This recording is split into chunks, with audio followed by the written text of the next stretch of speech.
उन्हें लेकर आना, यहाँ आश्रम में ले आना। भोंदू ने सोचा, गुरुजी आप मुझसे कह रहे हो, सारे शिष्य मिलते हैं कन्हैया से, आप मिलते हो तो आप मुझसे क्यों कह रहे हो? गुरुजी ने कहा, नहीं भोंदू, तुम ही लाना, मैं चाहता हूँ तुम ही लाओ और कुछ नहीं। गुरुजी जानते हैं भोंदू अभी सरल है, भोंदू को नहीं मालूम कि ठाकुर जी क्या हैं। गुरुजी सारी बात जानते हैं। गुरुजी ने सोचा भोंदू को बताना भी नहीं चाहिए ठाकुर जी के विषय में। गुरुजी ने सिर्फ इतना आदेश दिया कि भोंदू अब ठाकुर जी को ले आना आश्रम, मुझसे भी मिलवा दो भोंदू। अब भोंदू गया और आज ठाकुर जी भोंदू के इंतजार में पहले ही वृक्ष के नीचे बैठे थे। भोंदू गया 6 रोटी लेकर, गुरुजी ने बताया था लेकर आना। ठाकुर जी ने भोजन किया, रोटी खाई। भोंदू ने कहा, भोंदू पाँव दबाने लगा और ठाकुर जी बैठे। भोंदू कहता है, सखा मैं एक बात बोलूं, मेरी बात मानोगे आप? ठाकुर जी ने कहा, श्याम सुंदर ने, कहो क्या बात है सखा? भोंदू ने कहा, मेरे गुरुजी के वजह से आप मिले हो, उन्हीं ने बताया था आपके बारे में। गुरुजी चाहते हैं आप भी आश्रम चलो, आप उनसे भी मिलो, गुरुजी चाहते हैं। ठाकुर जी ने कहा, अरे सखा मैं तुम्हारा सखा हूँ, मैं तुमसे मिलता बैठता हूँ, गुरुजी इसमें कहाँ से आ गए, आश्रम कहाँ से आ गया? नहीं, ऐसा नहीं, मैं सिर्फ तुम्हीं से मिलूंगा बैठूंगा।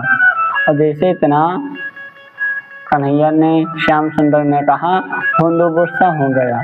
कहा, ठीक है, मैं गुरुजी के ने बताया था तभी हम आपसे मिले हैं, यदि आप नहीं जाओगे तो ठीक है, आप मुझसे भी मत बोलो, मुझसे भी बात मत करो, मुझसे भी मत मिलो, क्योंकि मैं उन्हीं के बताए पर मिला हूँ तुमसे, आपसे, आप मुझसे भी ना मिलो।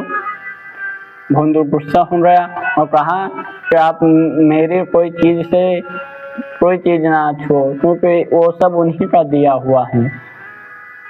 भोंदू गुस्सा होकर गायों को लेकर चल दिया और कहा, तुम अब भांडीर वन में मत आना गैया चराने, यहाँ मैं आता हूँ। भोंदू का इतना सरलता देख ठाकुर जी रीझ गए और ठाकुर जी कहते तो क्या करे, भोंदू के बिना रहा भी नहीं जाता।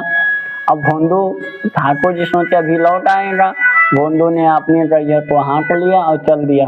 जब भोंदू खूब दूर चला गया, दिखना बंद होने लगा, तब ठाकुर जी ने सोचा भोंदू अब लौटने वाला नहीं है, और ठाकुर जी दौड़ कर गए और भोंदू के कंधे पर बैठ गए, घोड़ैया बैठ गए और भोंदू से कहा, अरे भोंदू तू गुस्सा हो गया, चल मैं चलता हूँ। फिर भोंदू के साथ में ठाकुर जी गए। गुरु जी ने देखा काफी गैया आ रही हैं, गैयों के झुंड आ रहा है। कि जब गैया साइड हुई, छितर बितर हुई गैया, तब देखा गुरुजी भोंदू और भोंदू के कंधे पर श्याम सुंदर बैठे हुए आ रहे हैं।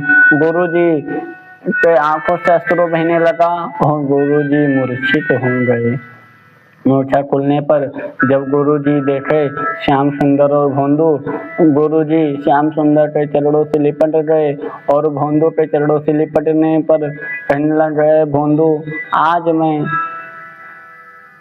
उद्धार हो गया, हमने संन्यास ले लिया, घर बार छोड़ दिया, वेद शास्त्रों का अध्ययन किया, फिर भी ठाकुर जी ने दर्शन नहीं दिया और तुम्हारे इस सरल भोले भाले भाव पर ठाकुर जी रीछ गए, ठाकुर जी रीछ गए। भोंदू मैं धन्य हुआ, आज शिष्य तुम्हारे तना होना चाहिए, ऐसा गुरुजी कहकर भोंदू के चरणों से लिपट गए। भोंदू कहता, अरे गुरुजी आप क्या कर रहे हो, गुरुजी ऐसा मत करो। ठाकुर जी हमेशा भाव पर रिझते हैं, प्रेम पर रिझते हैं। ठाकुर जी को और क्या कहिए, कुछ नहीं चाहिए ठाकुर जी को, कुछ